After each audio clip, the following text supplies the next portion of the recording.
All right and welcome to all.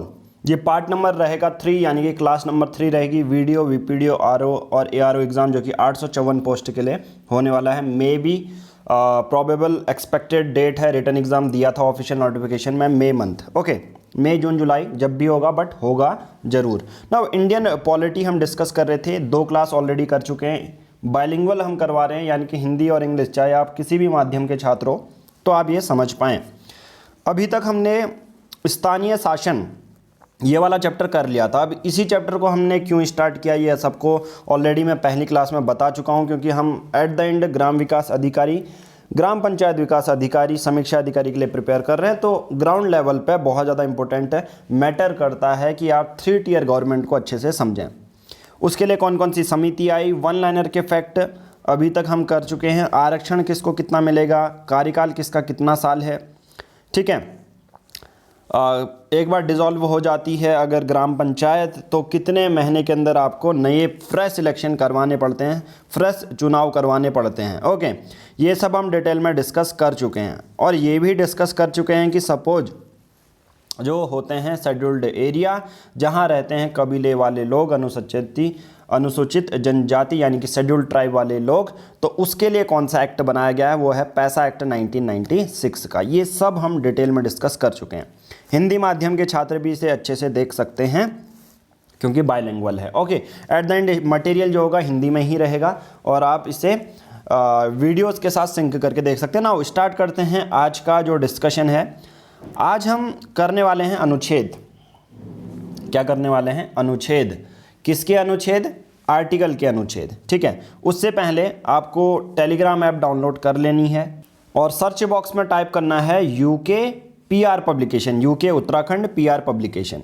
Already 1000 यहाँ पर लोग जुड़े हुए हैं हमसे, डेली के बेसिस पे जो नोटिफिकेशन होते हैं हम यहाँ पर आपको भेजते रहते हैं। ओके, नाउ नोटिफिकेशन यहाँ पर मिलेगी, पीडीएफ आपको मिलेगी। जितने भी, अगर आपको सीक्वेंस भूल चुके हैं कि कौन सी प्लेलिस्ट में आपको नहीं मिलता, तो यहाँ पर सीक्वेंस वाइज नोटिफिकेशन आपको मिल जाएंगे। अब क्वेश्चन कैसे आते थे ऑलरेडी हम ये करवा चुके हैं कि ग्राम पंचायत सदस्यों की योग्यता भारतीय संविधान के किस अनुच्छेद में वर्णित है? ये है अनुच्छेद 243F। ऑलरेडी ये कर चुके हैं, मतलब ऐसे क्वेश्चन आपसे पूछे जाते हैं। बट आप अगर कंफ्यूज हैं वीडियो वीपीडीओ के लिए फोन गाइडेंस अगर आपको चाहिए, डिटेल में आपको डिस्कस करना है, ऑलरेडी 20 से ज़्यादा लोग हमसे जुड़ चुके हैं। कंप्लीट स्टडी मटेरियल मिलेगा आपको, हिंदी का, सामान्य हिंदी का, उत्तराखंड जीके का, ठीक है। उसके बाद जो पॉलिटी आपकी चल रही है, अलग अलग टीचर्स द्वारा ये प्रिपेयर किया जा रहा है और इसको इस तरह से प्रिपेयर किया जा रहा है कि आपको टू द पॉइंट, ज़्यादा आपको ऐसा कि कुछ भी बुक, रैंडम बुक पढ़ने को नहीं बोला जा रहा। जो भी स्टडी मटेरियल हम आपको प्रिपेयर करके दे रहे हैं वो आपको यहाँ पर पीडीएफ फॉर्म में मिल जाएगा और उसके लिए वीडियो भी अपलोड की जा रही है। नाउ कंप्लीट स्टडी मटेरियल मिलेगा, टेस्ट सीरीज आपको मिलेगी, एमसीक्यू बेस्ड ऑफलाइन पीडीएफ होंगी, general Hindi, Uttarakhand GK, GS complete आपको मिलेगी। प्री बुकिंग करवा सकते हो 1 दिसंबर से पहले अगर आप ये लेते हो। डिस्क्रिप्शन बॉक्स में लेने का लिंक है और गूगल पे या फ़ोन पे कर सकते हो इस नंबर पे 7505134891। इस नंबर पर कॉल करके भी ज़्यादा जानकारी ले सकते हो। 1 दिसंबर तक 599 रुपीज़ का आपको पूरा मटेरियल, एक तरह से वीडियो की जो प्रिपरेशन कर रहे हो सब चीज़ आपको मिल जाएगा, ठीक है। इवन फोन गाइडेंस आपको मिलेगी कैसे प्रिपेयर करना है। बट उसके बाद 1 दिसंबर के बाद इसके प्राइसेस 1200 से ज़्यादा हो जाएंगे। ओके, नाउ डिस्कस कर लेते हैं आज की पूरी क्लास को। नाउ सबसे पहले जान लेते हैं हम पंचायती राज के लिए कौन कौन सी समिति थी।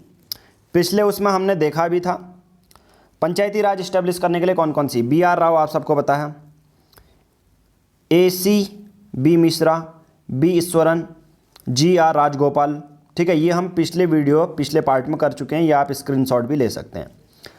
आज का जो मेजर एम है वो है अनुच्छेद पढ़ना, ठीक है। अगर आप पंचायती राज को जाने हैं तो 243 अनुच्छेद 243 यानी कि आर्टिकल 243 से लेके 243 ओ तक मेंशन है।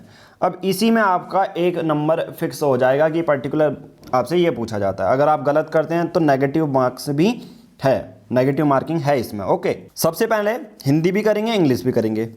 243A में परिभाषाएं दी गई हैं, 243 में डेफिनेशन से दी गई हैं, ठीक है। मैं पहले इंग्लिश में करा देता हूँ, उसकी हिंदी में आपको बताते हुए चलूँगा। 243 में डेफिनेशन दी गई हैं, यानी कि किसकी डेफिनेशन की, एक पंचायती राज होगा क्या, हर एक चीज़ की, ग्राम सभा क्या होगी, इंटरमीडिएट लेवल क्या होगा, जिला पंचायत क्या होगा, डेफिनेशन दी गई हैं। तो आपसे ये पूछा जाएगा संविधान के कौन से अनुच्छेद में परिभाषाएं दी गई हैं कि एक्चुअल में पंचायती राज होता क्या है, तो आप कहेंगे डायरेक्ट 243। ओके, अब डिटेल में किसको डिस्कस किया है, 243A में ग्राम सभा के बारे में बताया गया है। तो डायरेक्ट अगर आपसे पूछा ग्राम सभा किस अनुच्छेद में है, 243A में। ओके, कॉन्स्टिट्यूशन ऑफ पंचायत, यानी कि कॉन्स्टिट्यूशन ऑफ पंचायत का मतलब क्या होता है, पंचायतों का संविधान, कैसे पंचायत बनती हैं, क्या बनती हैं, ठीक है। जितने भी प्रोविज़न होते हैं ना संविधान में, जितने भी प्रोविज़न लिखे गए हैं, गाइडलाइंस लिखी गई हैं कि एक पंचायत कैसे बनेगी, 243B में वो लिखी गई हैं, ठीक है। इसके लिए एक मैं अलग से भी वीडियो बनाऊंगा जिसमें आर्टिकल को पूरा क्या क्या उस आर्टिकल में लिखा गया है उसके बारे में भी एक वीडियो बनाऊंगा, ताकि और अच्छे से आप समझ पाएँ। 243C में क्या है, कंपोजिशन ऑफ पंचायत, मतलब पंचायत की कंपोजिशन क्या रहेगी, कौन चेयरपर्सन होगा, है ना, कौन जो चेयरपर्सन है और कौन जो उसके मेंबर्स हैं, ये सब डिसाइड होगा।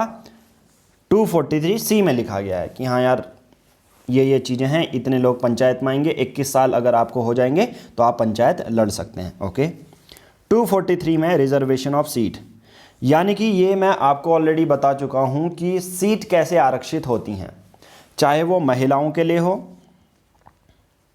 चाहे वो SC ST ग्रुप के लिए हो या शेड्यूल ट्राइब ग्रुप के लिए हो। अगर शेड्यूल ट्राइब ग्रुप के बारे में बात करें तो अगर चेयरपर्सन के बारे में बात करूं, जो अध्यक्ष होते हैं ना शेड्यूल ट्राइब वाले एरिया में, चेयरपर्सन सभी शेड्यूल ट्राइब के ही होंगे, ठीक है। तो ये आरक्षित सीटें होती हैं।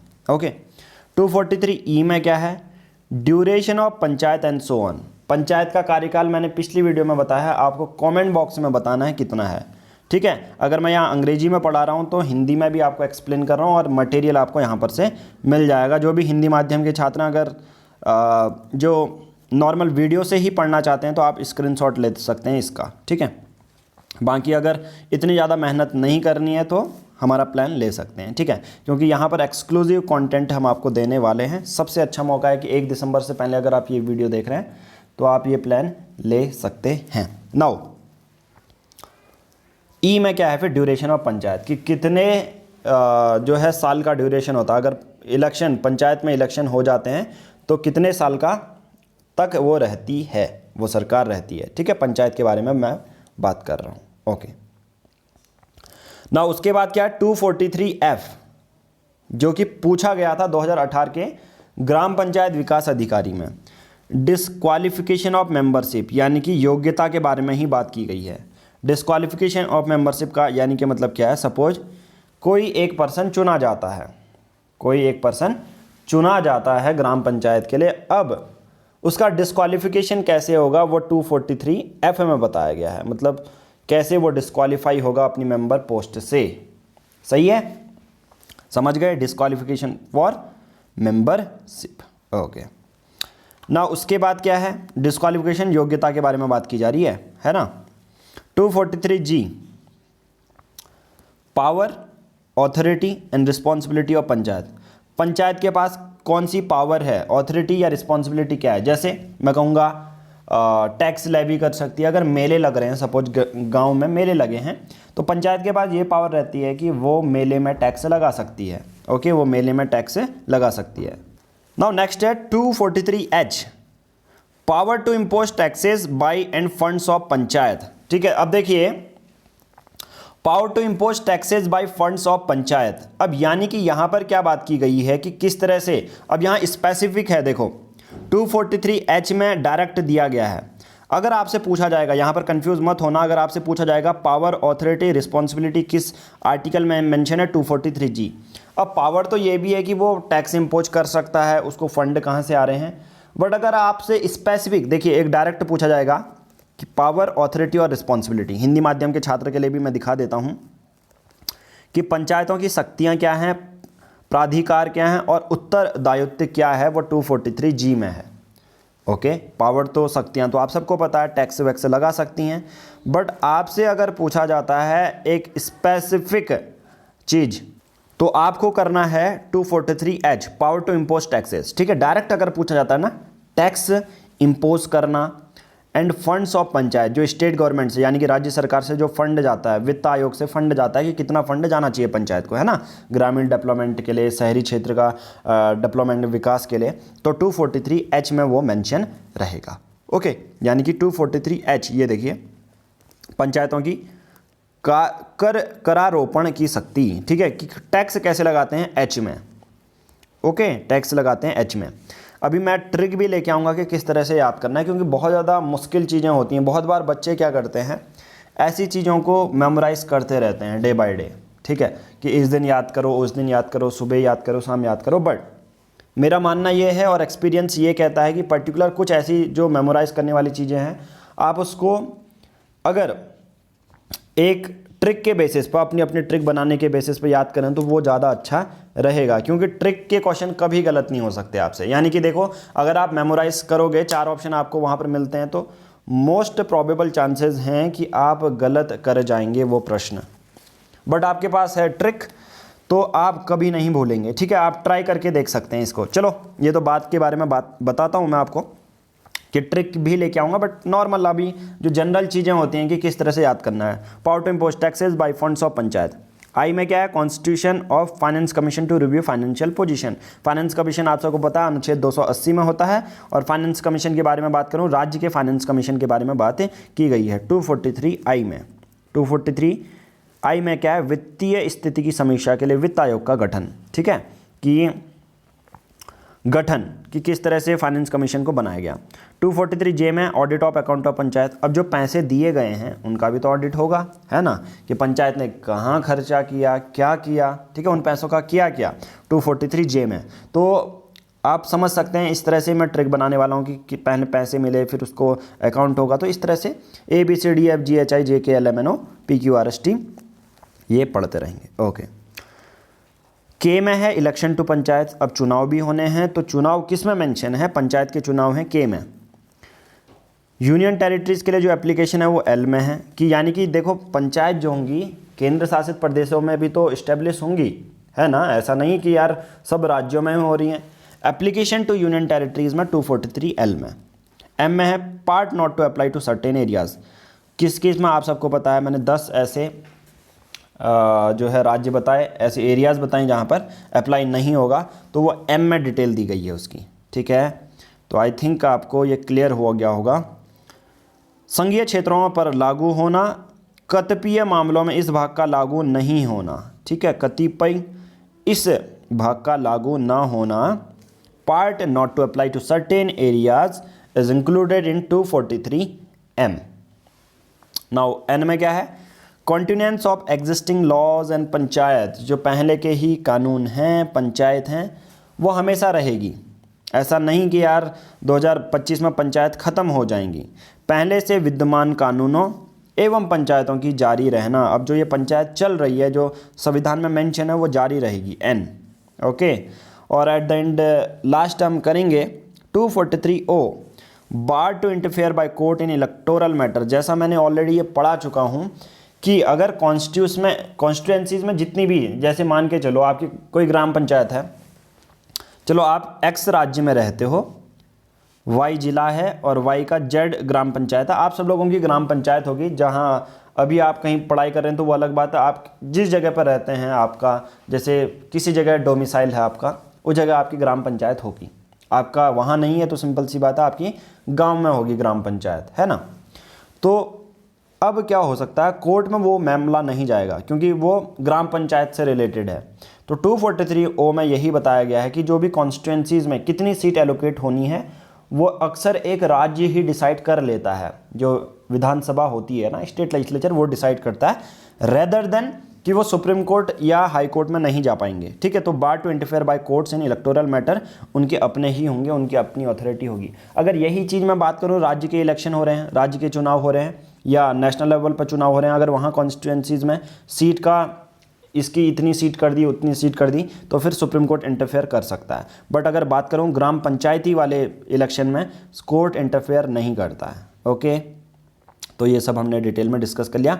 आई थिंक 243 से लेके 243O तक हमेशा याद करो, बट ये मैं कहूँगा आपको ये डायरेक्ट याद नहीं होगी, ये आपको ट्रिक्स ये होगी, ट्रिक्स मैं लेके आऊँगा, ठीक है, जल्दी ही वीडियो अपलोड होगी। ओके, नाउ पंचायती राज से संबंधित समितियाँ कॉन्स्टिट्यूशन के बाद जब बन चुकी थी, उसके बाद, ठीक है, 1993 के बाद बारे में बात कर लेते हैं। उसके बाद 24 अप्रैल 1993 के बाद जितनी भी समिति बनी उनके नाम भी आपको याद रखने हैं। Lalit Mathur, V Ramachandran, Shrimati Rajwant Sandhu, V Ramachandran, Manishankar Iyer.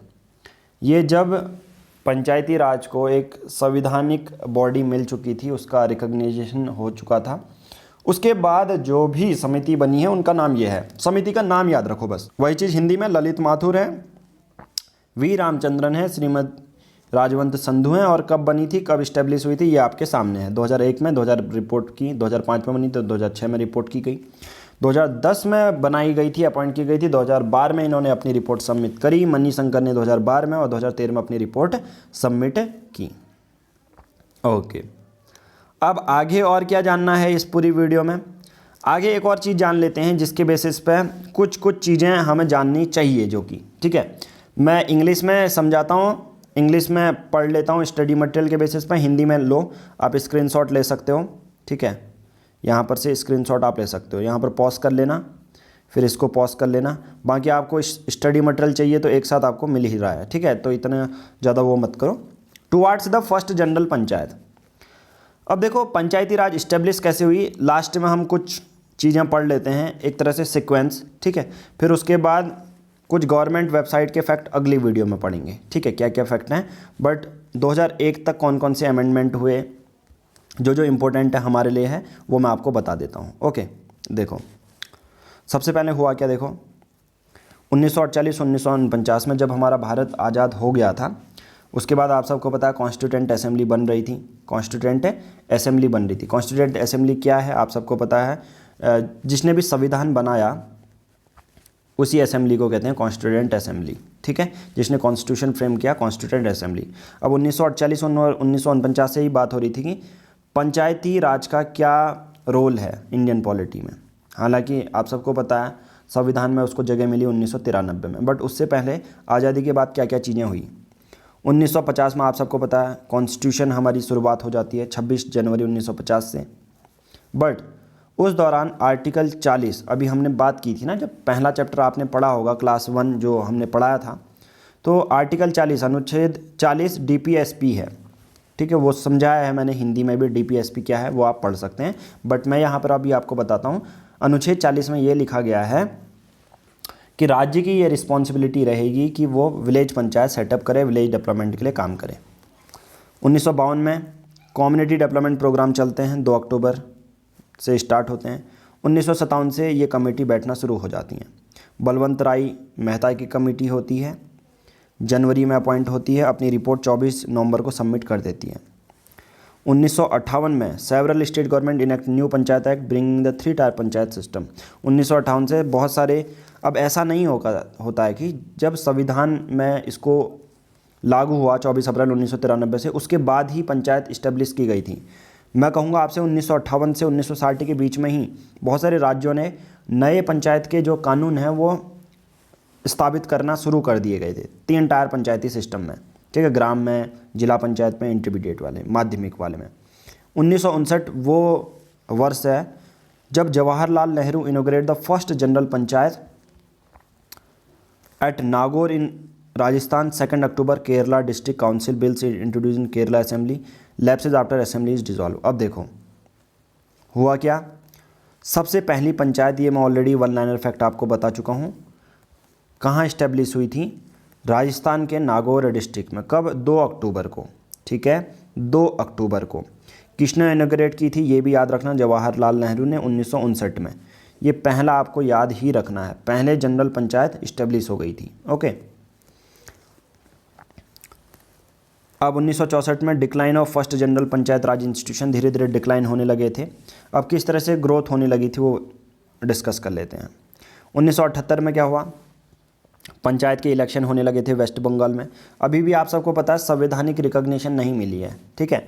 पंचायती इलेक्शन हुए वेस्ट बंगाल में, पार्टी बेसिस के बेसिस पे सेकंड जनरेशन स्टार्ट हुई।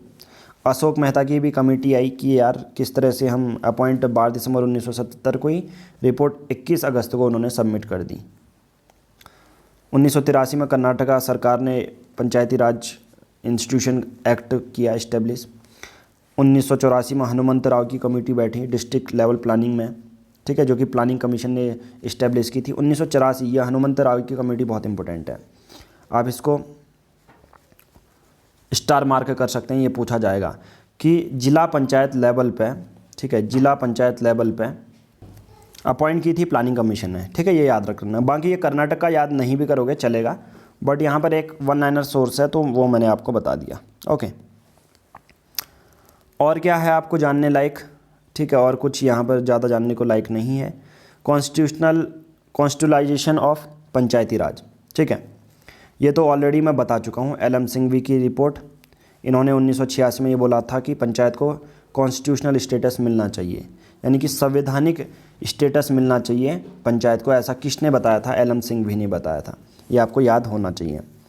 1989 के बारे में बात करते हैं। 64th constitutional amendment act bill is introduce in parliament on May, but Rajya Sabha में खारिज हो गया 64th कॉन्स्टिट्यूशनल अमेंडमेंट बिल, ठीक है। फिर 1990 में देखो 74th कॉन्स्टिट्यूशनल अमेंडमेंट बिल, मतलब संवैधानिक संशोधन विधेयक पास हुआ पार्लियामेंट में 7 सितंबर को, बट फिर से लोकसभा में ख़त्म हो गया। आप सबको पता होना चाहिए कि कितनी ज़्यादा मुश्किलात के बाद ये पंचायती राज को एक तरह से रिकॉग्निशन मिली है। फिर 1991 में 72वां पंचायत के लिए 73वां अमेंडमेंट बिल यानी कि संशोधन विधेयक पास हुआ पार्लियामेंट में, और referred to parliament joint select committee के पास भी गया कि ये बिल सही है या नहीं, इस पर और चर्चा होनी चाहिए। 1992, अब देखिए 72वां और 73वां बिल है ये, ठीक है, 72वां और 73वां बिल है, विधेयक है, और ये बिल पास भी हो जाता है लोकसभा में 22 दिसंबर को, राज्यसभा में 23 दिसंबर को। और 1993 में 73वां एक्ट आ जाता है 1992 पंचायत के लिए, और म्यूनसिपैलिटीज़ के लिए 74वां। अब आप बहुत सारे लोग कंफ्यूज होंगे, यार ये 72वां बिल है, 73वां म्यूनसिपैलिटीज़ के लिए बिल है, बट पास होके ये पंचायत वाला 73 क्यों बन गया और म्यूनसिपैलिटी वाला 74 क्यों बन गया? अब देख आप थोड़ा सा समझेंगे तो ये बिल है और ये एक्ट है, ठीक है, ये विधेयक है और ये विधिनियम है, ठीक है, आप अपने बेसिस पर जान लेना, मैं ये ऑलरेडी बता चुका हूँ इसकी हिंदी मीनिंग। ओके, अब आपको बिल और एक्ट बनने का पीछे मैं कारण बताता हूँ। देखो, एक बिल पास होता है, विधेयक पास होता है, लोकसभा में होगा, फिर राज्यसभा में होगा, फिर राष्ट्रपति से साइन होके वो एक्ट बन जाएगा। तो समझ रहे हो, यानी कि हर एक बिल, सपोज ये मान के चलो सेकंड बिल है, बट ज़रूरी नहीं है कि ना ये एक्ट बने, सिंपल सी बात है। वैसे ही मैं अगर थर्ड बिल लाऊंगा ये एक्ट बन जाएगा। तो मान के चलो सभी बिल, सभी जो विधेयक है, सभी विधिनियम में कन्वर्ट नहीं होते हैं, इसलिए 72वां बिल था, बट 73वां संशोधन रहा, हमारा एक्ट विधिनियम बना, क्योंकि इससे पहले भी बहुत सारे बिल जो हैं वो पास हुए होंगे। ओके, तो मान के चलना बिल अलग हो सकते हैं और विधिनियम भी अलग हो सकते हैं, ठीक है, क्योंकि हर एक विधेयक विधिनियम में नहीं बदलता। तो हम विधेयक तो कितने भी पास कर सकते हैं, ये 104वां भी विधेयक हो सकता था, बट एक्ट वो सभी बिल एक्ट कन्वर्ट होना ज़रूरी नहीं है। तो इसलिए 73rd अमेंडमेंट एक्ट किसके लिए है? पंचायत के लिए है। पर ये बिल भी आपसे पूछा जा सकता है, 72वां बिल है और 73वां एक्ट है, ये याद रखना, ठीक है, 24 अप्रैल को आ जाता है। और जो 74th अमेंडमेंट एक्ट है वो फोर्स में कब आता है? 1 जून को। ये थोड़ा सा डिफरेंस रखना, पंचायती राज 24 अप्रैल 1993 से, और ये आता है 1 जून 1993 से, ठीक है, फोर्स में आ जाता है, मतलब शुरुआत हो जाती है इनकी। ओके, 1993 में ऑल स्टेट गवर्नमेंट पास कन्फर्मिटी एक्ट बिटवीन 30 मई से लेके 94, यानी कि 1 साल का समय दे दिया जाता है सभी राज्यों को कि आपको ये पास करने ही हैं, सभी लोगों को पंचायती राज इस्टेब्लिश कर देनी है। ओके, 1994 में मध्य प्रदेश चुनाव करवा देता है, 73rd अमेंडमेंट डिस्पेंशन ऑन 30 मई को। 1996 में मैंने वो बताया, आप सबको पता है कि जिस जगह पर बहुत ज़्यादा जनजातियां हैं, अनुसूचित जनजातियां, वहाँ पर ग्राम पंचायत इस्टेब्लिश मुश्किल होती है, तो 1996 में उनके लिए पैसा एक्ट लाया गया, विस्तार वाला एक्ट, ठीक है, 73rd amendment act to scheduled areas के लिए भी फैलाना चाहिए, जो अनुसूचित एरियाज़ होते हैं, जगह होती हैं उनके लिए, ठीक है। उसके बाद Bihar hold panchayat election after 23 years. 2001 का लास्ट हम जान लेते हैं। 83rd constitutional amendment act 2000 amend article 243M। याद रखना कि 83वां, देखो इसको मैं हिंदी में बताता हूँ, संवैधानिक संशोधन विधिनियम 2000 इस पर सुधार करता है। ओके, हुआ क्या फिर, 243M में सुधार किया गया to dispense with reservation for schedule caste, मतलब आरक्षण दिया गया अनुसूचित जाति को, कहाँ, अरुणाचल प्रदेश में, paving way for panchayat election in the only state yet to hold them under the new dispensation. तो आर्टिकल 243M में सुधार किया गया और अनुसूचित जाति के लिए आरक्षित सीटें रखी गई अरुणाचल प्रदेश में, ठीक है, ये चीज़ याद रखना। ओके, और इसी को मैं हिंदी में भी बता देता हूँ आपको, तो ये भी पूछा जाएगा तो आप स्क्रीनशॉट लेके इसे कर सकते हैं। 83वां संविधान संशोधन अधिनियम 2000 के द्वारा अनुच्छेद 243M में संशोधन लाया गया, मतलब सुधार किया गया, जो कि अरुणाचल प्रदेश में अनुसूचित जातियों के आरक्षण से संबंधित है। तो आपसे डायरेक्ट पूछा जाएगा 83वां संविधान संशोधन क्या है, तो आप कहेंगे अरुणाचल प्रदेश में सीट के आरक्षण से रिलेटेड जो भी चीज़ें हैं वो 83वें संविधान संशोधन में की गई। अब तक बचे एकमात्र राज्य में नई परिस्थितियों में पंचायत चुनाव कराने का मार्ग प्रस्तुत हुआ कि अरुणाचल प्रदेश में किस तरह से चुनाव होंगे, किस तरह से आरक्षित की गई। नॉर्थ ईस्ट के राज्य है ना, थोड़ा सा ये चलता है। तो 2001 में हुआ, तो आई थिंक ये आपको मैंने पूरा क्लियर करवा दिया है। अब लास्ट में ये तो थे बुक्स के रिसोर्सेज, अब मैंने यहाँ पर गवर्नमेंट की वेबसाइट, जो उत्तराखंड की वेबसाइट है, उसमें से भी रिसोर्सेज कलेक्ट किए हुए हैं। इसके लिए 5 या 6 मिनट की अगली वीडियो में बनाऊंगा, इस वीडियो में बस इतना ही डिस्कस करेंगे नाउ। बट मैं ये कहूँगा कि आप अगर वीपीडीओ के लिए बहुत ज़्यादा प्रिपेयर कर रहे हैं, उत्तराखंड में कुछ 2 सालों के बाद आ रहा है, बहुत अच्छी पोस्ट है, सैलरी अच्छी है। अगर आप स्टडी मटेरियल और राइट डायरेक्शन में अप्रोच करना चाहते हैं, क्योंकि यार 5 से 6 लाख लोग अगर फॉर्म भरते हैं, कि आपकी स्ट्रेटेजी कैसे अलग होगी। सिर्फ 854 लोग पोस्ट होंगे, उसमें गर्ल्स अलग, बॉयज़ अलग, ठीक है, टोटल 854 मान के चलो। पर आपकी राइट डायरेक्शन क्या होगी, क्या आपको स्पेसिफिक पढ़ना है। बुक लिस्ट आपको इतनी सारी मिल जाएंगी, बट एक्चुअल में बुक से पढ़ना क्या है वो हम आपको बताएंगे प्रीवियस पैटर्न एनालाइज करके। इवन हमने फॉरेस्ट इंस्पेक्टर की भी प्रिपरेशन करवाई हुई है ऑलरेडी, उस पर टेस्ट सीरीज हमने लॉन्च की है, बहुत अच्छा रिस्पॉन्स है। ऑलरेडी 400 से ज़्यादा लोग टेस्ट सीरीज ले चुके थे, ठीक है। तो अगर आप फॉरेस्ट इंस्पेक्टर का भी भरा हुआ है तो हमसे टेस्ट सीरीज आप ले सकते हैं। बाकी PR पब्लिकेशन के आप वीडियो प्रोग्राम को ज्वाइन हो सकते हैं, बहुत अच्छा मौका है 599 रुपीज़ में। ये आपकी एक जो नर्सरी क्लास का बच्चा होता है उसकी 1 महीने की फ़ीस होती है, ठीक है। आपको इस पूरे फीस में यूट्यूब वीडियोस भी मिल रही हैं, स्टडी मटेरियल भी मिल रही है, प्लस फ़ोन गाइडेंस भी मिल रही है। लेना डिस्क्रिप्शन में दिए गए लिंक से आप परचेज कर सकते हो। बाकी 7505134891 इस नंबर में आके, इस नंबर पर आप क्या कर सकते हैं, ज़्यादा इन्फॉर्मेशन ले सकते हैं। 7505134891, ठीक है, डायरेक्ट है, क्योंकि 1 दिसंबर के बाद जो प्राइस होंगी वो हाई हो जाएंगे, 1200 से ज़्यादा प्राइस होंगी, फिर थोड़ा सा डिफिकल्ट हो सकता है। इसलिए जो प्री बुकिंग करवा रहे हैं, ऑलरेडी 15 से ज़्यादा लोग प्री बुक करवा चुके हैं। तो आज की इस वीडियो में इतना ही, थैंक यू।